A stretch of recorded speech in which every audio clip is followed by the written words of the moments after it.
Hey, Pretty Girl Club. This is another rant. It has nothing to do with exoticals. I like to do these random rants sometimes because it just helps me to get things off of my chest. This video is actually inspired by Blunt Girly. Yay! So be sure to check out her channel. She has a lot of funny videos and stuff.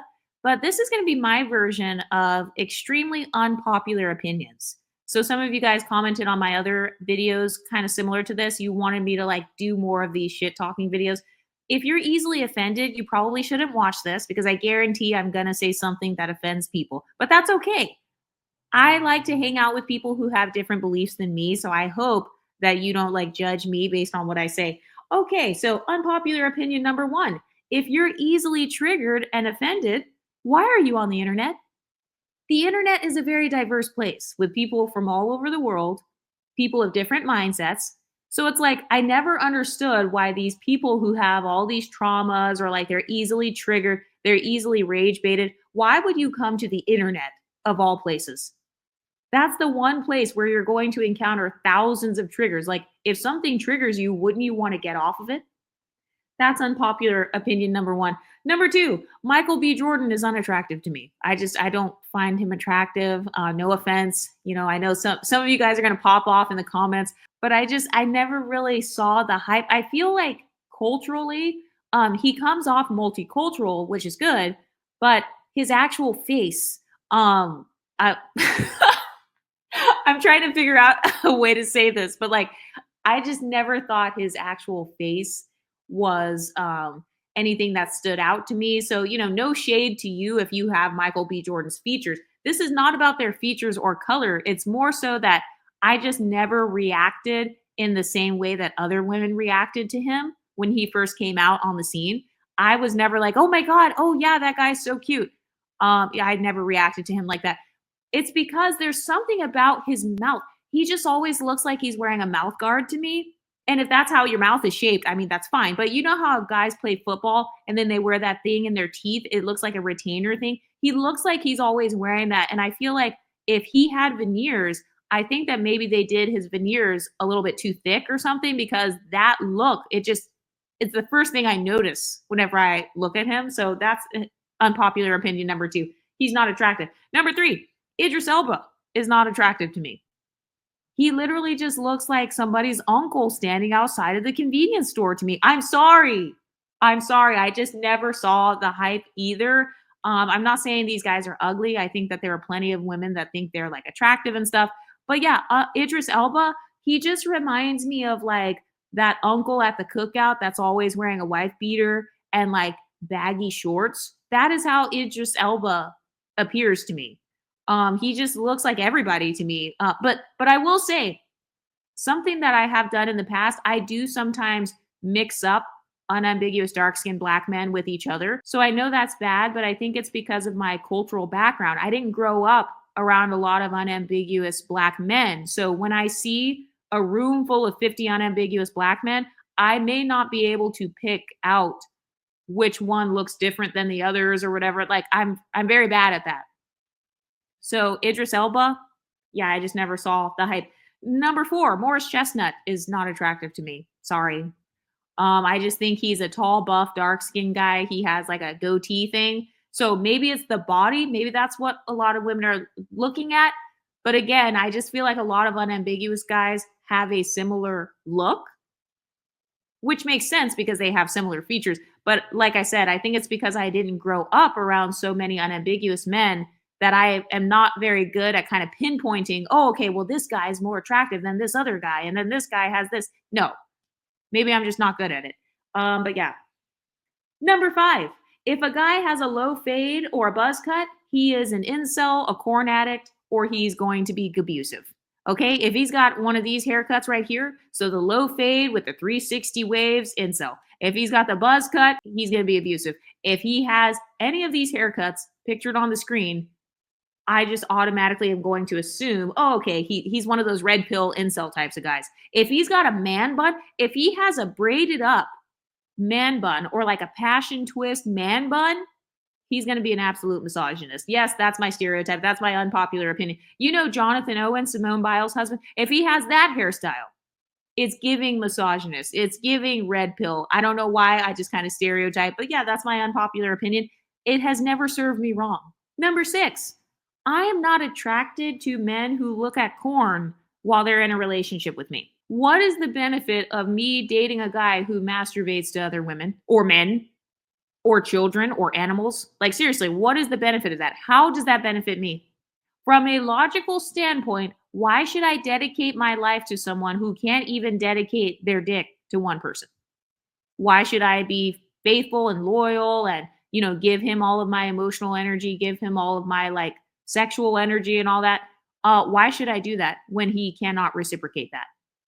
So you're telling me I'm supposed to discipline myself. I'm supposed to discipline my body. I am able to discipline my sexuality, but he can't do the same. And I'm supposed to just act like it's not a big deal. Like, oh, it's just corn. It doesn't mean anything. It doesn't mean he really wants those people in real life. Okay, so then why do you care if he looks at gay porn then? When he looks at gay porn, you judge him, right? Because you think, oh, wait, part of him wants men. He probably wants men in real life. Okay, so why is it that if he looks at corn of women, then suddenly, oh, he doesn't want them? So he doesn't want the women, but if he looks at men or children, then he does want them and something's wrong with them. Do you see the double standard? So I've never been a fan of porn culture, or like when I say porn culture, what I mean is having it in relationships. I feel like a lot of women, myself included, have lied to themselves or tried to pretend like they don't have a problem with that. But I do. I have a problem with it. So I would rather die alone with cats. I'd rather be decentered from men. I'd rather just be single myself and just be the one that's on the Instagram where the people are liking my photos. If I had the choice, I'd rather do that than spend my life and energy and my body dedicated to someone who cannot reciprocate. And the reason I feel that way is because I'm not a corn addict. I don't feel a need to look at corn and all that. I think that most women, if a man were to tell a woman, hey, babe, I don't want to look at corn anymore. I want both of us to just focus on each other in this relationship. I want our sex life to only be between the two of us. I feel like most women would be like, okay, that's fine. I think a lot of women would have no problem doing that. But if you tell a man, hey, I want us to just focus on each other and like not look at corn and not jack off to others, a lot of men can't even go 30 days without doing that. So that's one of my unpopular opinions. I'm not attracted to men who look at corn in relationships because I just feel like, what's the point of being in the relationship? Just go out and do that. Just go out and be gay, dude. Just go out and be with those women or do whatever it is you're trying to do. Why do you need me here? Because it comes off like he's trying to use me to fulfill his emotional and companionship needs. And then he's using others on the internet to fulfill his sexual needs. Okay, so then I can't meet your needs. So you can just go meet your needs on your own or just have fun with all those other people, or we can just both be single. How about that? So that's my unpopular opinion on corn. I talk a lot about this on the Patreon. Like I've done an entire episode on that. But yeah, that's an extremely unpopular opinion I've noticed. Number 7, I don't believe in celebrity crushes. I don't believe in it. So I started off talking about the guys that I don't have a crush on. I actually, when I was making my list of unpopular opinions, there were tons of celebrity guys where I was like, oh, wait, I don't have a crush on him either. And then I finally realized, yeah, I don't believe in celebrity crushes at all. And that's because for me, crushes are only fun if he has a crush back. I just don't think it's fun to have a crush on a guy that doesn't know I exist. He doesn't give a fuck about me. He has a whole other girlfriend. He'll never meet me. I'll never meet him. We'll never come into contact with each other in any way, shape, or form. That just doesn't sound fun to me. It just doesn't make logical sense now that I'm an adult. When I was a kid, okay, maybe that would be cool or whatever. You kind of fantasize about that. But I just feel like ever since I hit maybe my teenage years and my young adult years, I stopped having celebrity crushes. I don't know if I just grew out of it, but I am an ENTJ personality type. So I am very logical. If something doesn't make logical sense to me, I'm not doing it. It doesn't make logical sense for me to date a guy who looks at corn while he's in a relationship with me. And it also doesn't make logical sense for me to have a crush on a guy who doesn't know I exist. Because if you look up the definition of the word crush, a crush is a strong feeling of romantic attraction or infatuation that someone has for another person. Like, having a crush means you get excited around them, maybe you get butterflies around them, maybe you're daydreaming about them. So yeah, no, that just doesn't make sense for me to daydream about some guy that I'll never meet, some guy that has never dreamed about me. A part of what's fun about interacting with a crush is you thinking about him thinking of you. Like, why would I just randomly put a guy on a pedestal? I just feel like that's essentially a form of putting a guy on a pedestal because it's kind of like this unreciprocated admiration. So it just doesn't make sense to me. If he doesn't admire me, why should I admire him? If he doesn't think I'm beautiful, why should I be thinking he's beautiful or daydreaming about him? If he doesn't even feel the same way about me, if I'm just trash to him, or if he doesn't know I exist, why should I waste my mental energy on him? There are so many other things that my brain can think about. There are so many problems to be solved in this world. There are so many things that I could go out and achieve with my mind other than thinking about some guy that's never going to meet me, doesn't know I exist, hasn't expressed any interest in me. So, yeah, that's my unpopular opinion. I don't believe in celebrity crushes. Number 8, if I have a boyfriend, I don't want to know who his celebrity crushes are because why? What logical sense does it make for him to tell me the other women he wanted to fuck? Like, that doesn't make sense to me. What do I have to gain from that? How is that going to help our relationship? Is that going to make me love him more? Is that going to make him love me more? Is that going to make me like him more? No, it's not. Oftentimes, when guys start talking about celebrity crushes, usually it's like a form of triangulation, or it's like, he wants to compare you to that woman, or worse, he's with you because you look like this woman. So it's like, oh, okay, so you really wanted to fuck Beyonce, but because you couldn't get access to her, now you're essentially settling for me. No, that's not a compliment. That makes no logical sense. And also, I feel like crushes, I just don't see the point of talking about the past women that you used to admire. I mean, I don't do that. I've never done that in relationships. I don't tell guys I'm dating, oh, I have a big crush on so and so. Like, even if I did have crushes, I would never tell a guy I'm dating what other guys I'm crushing on because why?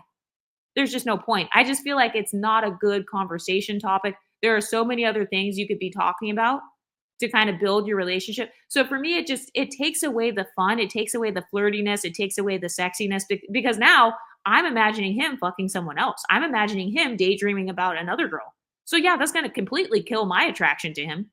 Oh, you know what? Maybe that's another unpopular opinion. It's very easy for my attraction to a guy to be killed. It's very easy for my attraction to a guy to go away. Like, I get the ick off of stuff like that. Number 9, once a cheater, always a cheater. I don't care if you changed. I don't care if you found God or you found Buddha or Krishna or whoever. I don't care if you're so much more mature now. That is a part of your character. Okay? Your past behaviors are a part of your character. So I'm not saying that you're guaranteed going to do that again, but it is in your character.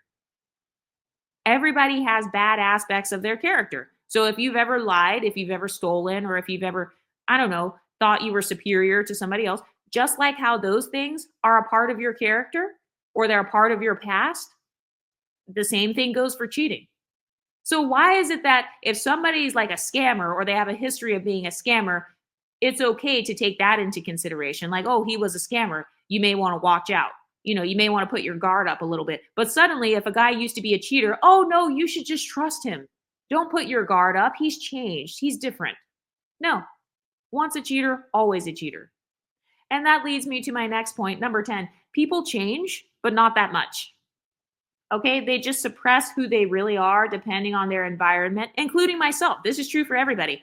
A lot of human beings, if they could do certain things and get away with it, they would.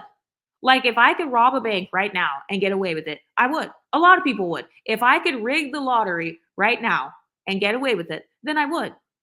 So I feel like a lot of human beings, they would act totally different if there were no consequences to their behaviors. So that's why this whole concept of like, oh, people change. Well, yeah, they do change, but a lot of times the reason they changed was because their environment changed or they experienced negative consequences for whatever their actions were.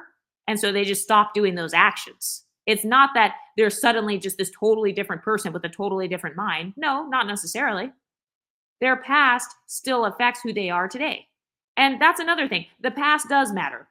So I'm just adding that in. That's another unpopular opinion. You know how people say, "Oh, the past is not it doesn't matter, I'm over it. It's a new day." No, bitch, the past matters. You know why? Because the PTSD you have right now, that came from your past. The anxiety you have right now, that came from your past. The confidence that you have right now, it came from your past. All of the goals you've achieved so far, that came from how you behaved in the past. So, yes, the past does absolutely matter. It matters a lot. In a lot of cases, your past determines your future. Actually, I would argue that your past does determine your future. How I'm behaving today determines how my life is going to be tomorrow. If I make bad decisions today, I will deal with those consequences tomorrow. So, yes, the past does matter. It doesn't have to define you. You don't have to live in the past. But to say that the past doesn't matter or that it's irrelevant, that tells me that you're an impulsive person. So you basically just live off of today. You're living day to day. So you're not growing and changing based on your past. You're not learning lessons from your past because you just said the past doesn't matter. So it's safe to say that you didn't learn any lessons then. So you're the type of person that repeats the same mistakes over and over then because your quote unquote past doesn't matter. So I feel like that's one of those quotes where they're trying to be deep, but it's not working because studies show that history repeats itself. There are plenty of people that go through cycles and generational curses. And a part of why people stay stuck in those is because they have that mindset of the past doesn't matter. So then they repeat the same mistakes from their past, or they repeat the mistakes of their parents' past. Okay, I think I'm on number 12. I am judgmental. Yep, that's right. Having good judgment is a good quality. Having strong judgment, I think that's a very good quality. My judgment has never served me bad in life. A lot of the biggest decisions I've ever made in my life have literally been based on judging.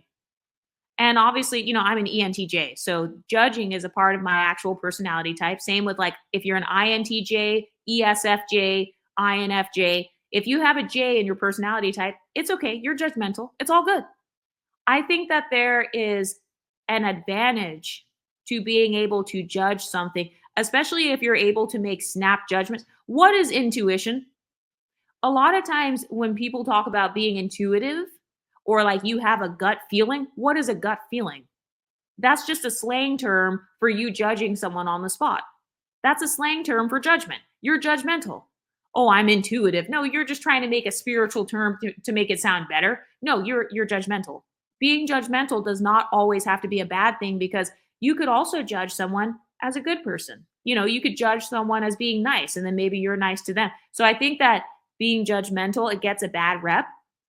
But for me personally, everything I've ever judged or like every lifestyle of a person that I've been around that I have judged, it has served me well because I will see other people and then I'll be like, okay, I don't want to turn out like that. Okay, I don't want to have the same habits as that person. Or I might see somebody doing something positive and then I'll judge it and be like, oh wow, that looks really great. Like I want to try that for myself one day. Maybe I want to start my own business one day. So I don't actually think there's anything wrong with being judgmental as long as you have like as long as you are logical. I think that the logical personality types can be judgmental and it's good and it works out for them. Because any ENTJ I've met, a lot of INTJs I've met, they're good. They have good judgment, generally speaking. Usually it's the people that say things like, oh, well, I don't judge, or, I'm not judging based off of his past, or I know this company has a history of screwing people over. The people who are not judgmental, those are usually the people who think that it's going to be different with them. They think they're the special snowflake because they're not judging based on patterns. Judgmental people are very good at recognizing patterns. Oftentimes, the judgment, it's literally just based on patterns of things that we've experienced. So it's not always this bad thing where it's like, oh, I'm just assuming that you're going to be this negative person. Assumption is more so like you don't have any evidence to support that judgment you're making. Whereas I feel like in my case, if I'm judging someone as being a certain way, I have got plenty of evidence to support that. Number 12, religions are very cult like. Okay. I really do feel like a lot of religions are just cults of different sizes. So this is going to be very offensive. If you're religious, you should probably turn this off because if you argue in the comment section, your comment's going to be removed. But yeah, I really do feel like the deeper you get into religions, the more cult like it becomes because then they start telling you, oh, you have to pay these tithes and offerings, or you have to like sow a seed into this person's ministry, or you have to like pay for this guru. You have to go to this conference and then pay thousands of dollars. You have to pay so you can sit on top of this chair that is made of amethyst crystals so you can soak up the energy. And the more you get into it, the more expensive it becomes. The more you gradually start investing your money into these different religious experiences. So I feel like a lot of people that get very deep into religion, they do end up kind of spending their money or their time or their emotional energy into having these quote unquote enlightening experiences.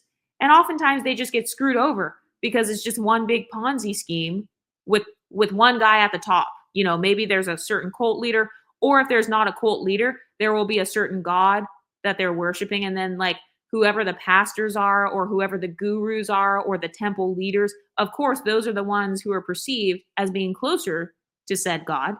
And so people are naturally going to put them on a pedestal. Anybody who studies sociology understands this. If you look throughout history, a lot of religions have been used to like control different people or even oppress people. If you're African American, you would know this that during slavery, oftentimes they would read scriptures about like slaves obeying their masters and stuff. So I just feel like religions have a cult like culture. In fact, that word culture, I just thought about it. The word culture starts with that word cult. So isn't that interesting? It's like this groupthink. So I don't think that groupthink is always a bad thing. You know, one of the human needs is to be a part of a group and to feel like you're included or like you have a lot of belonging. So I think that religions are very good at that. I think they're good at giving people a sense of belonging. I do think a lot of religions are good at teaching morals and values and structure and discipline. So I will never, you're never going to really hear me bashing religions or telling people to not be religious. I would say that if it's helping you, you should keep doing it. If it's helping you to go to the church or the mosque or temple or wherever you're going, I get it. But I just feel like the deeper you get into it, the more cult like it becomes, the more strict they become. And then if you try to move up within that religion, because there are rankings within a religion, whether they admit it or not, the pastor is like the head of the church, right? Okay, so that's a ranking. That is a form of social status. That is a social ranking. But a lot of people, they use religion so they can increase their social status. A lot of Black women use Christianity as a tool to get a man. A lot of women in general, you will see them convert to Christianity or Islam or whatever so they can get a man. So I just feel like a lot of people who even join these religions, they have different agendas. And it's not a bad thing to have a goal, but oftentimes it's just people who are maybe they're mentally ill, maybe they have PTSD, they're traumatized, they're lonely, they really want companionship, they really want marriage or whatever. And so they're kind of seeking for a miracle, so they're kind of vulnerable. I just feel like a lot of vulnerable people are very attracted to religions, myself included.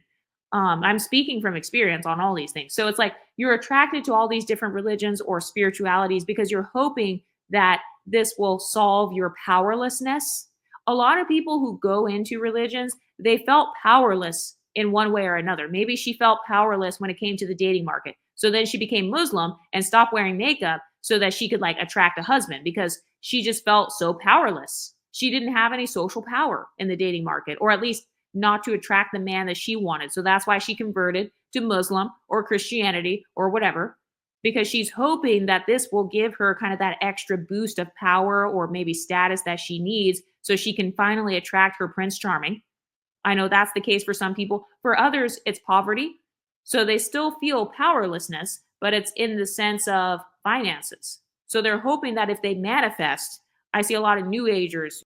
New age attracts a lot of poor people. So I see a lot of people thinking, oh, if I just manifest this, or if I just like light a candle that's green and then I do all these affirmations and say that I'm going to have money, or even in the church, if I say money cometh unto me now or whatever, or if I say all these scriptures, then hopefully I will find some money on the street or I will get a financial miracle. And you know what? I'm not even denying that that kind of stuff can happen because it can. I think that coincidence and synchronicity and all that can happen.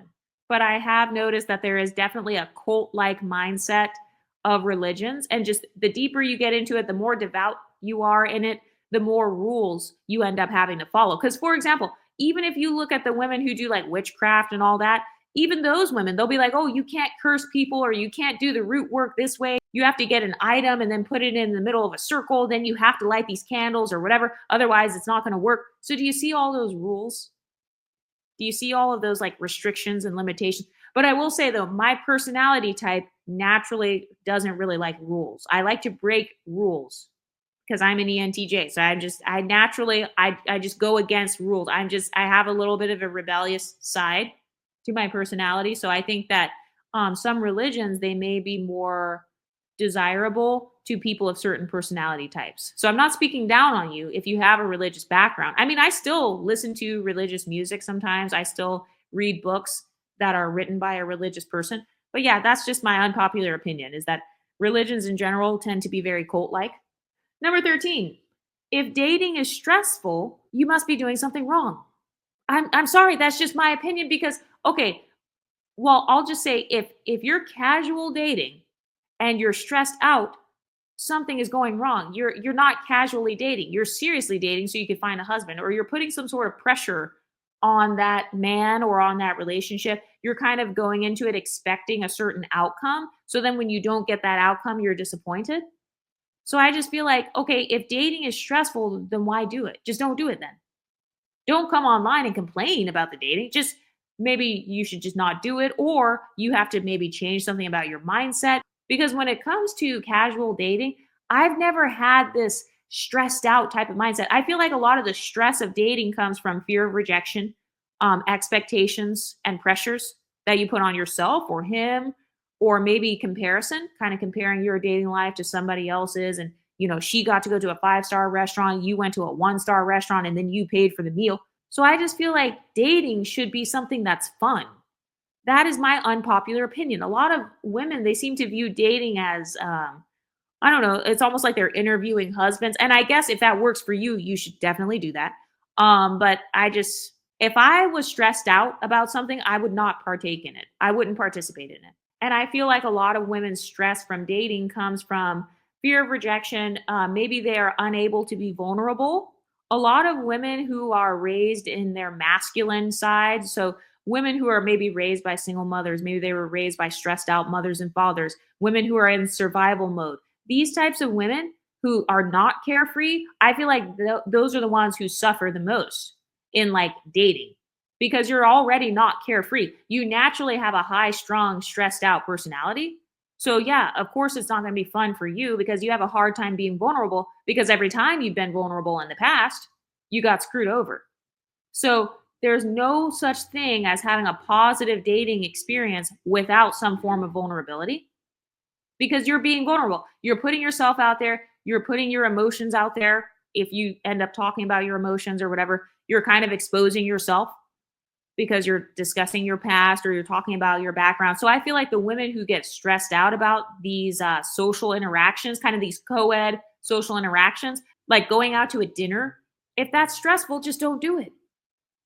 If you're dating and you continually are stressed out, you're doing something wrong. So you're either not listening to your own intuition. Like, why would I purposely put myself through a form of psychological torment? If dating was something that was tormenting for me, I just wouldn't do it. So I just never understood why women would date and then they would come online and complain about dating. It's like, stop doing it then. That's like working a job and then complaining about the job. Stop doing the job. Oh, I can't stop it because then I'll have no money. Okay, well, that's a you problem then. That means that you do not have the ability to make money outside of the job. Sounds like you just don't believe in your ability to make money. That's not the job's fault. That's actually your fault. So, do you see the lack of accountability? But I think another reason why some women get stressed when it comes to like casual dating is uncertainty. Some women are literally scared of being uncertain. They're scared because they don't know if that guy will text them back again or like, they're just scared of lack of control. That's what it is. When you're dating, you're dealing with other human beings that you can't control. So I think some women are just scared of the uncertainty or they have PTSD from past experiences. Maybe they're trying to balance their life and balance the dating, or they're overthinking in a way. Like maybe they're trying to analyze every interaction with that guy. I just feel like, yeah, if you're doing that, well, no wonder you're super stressed out. But yeah, I have to admit, casual dating has always been really fun for me. So those are just some of my unpopular opinions. But what do you ladies think? Let me know in the comment section and I'll talk to you next time. Stay pretty, ladies.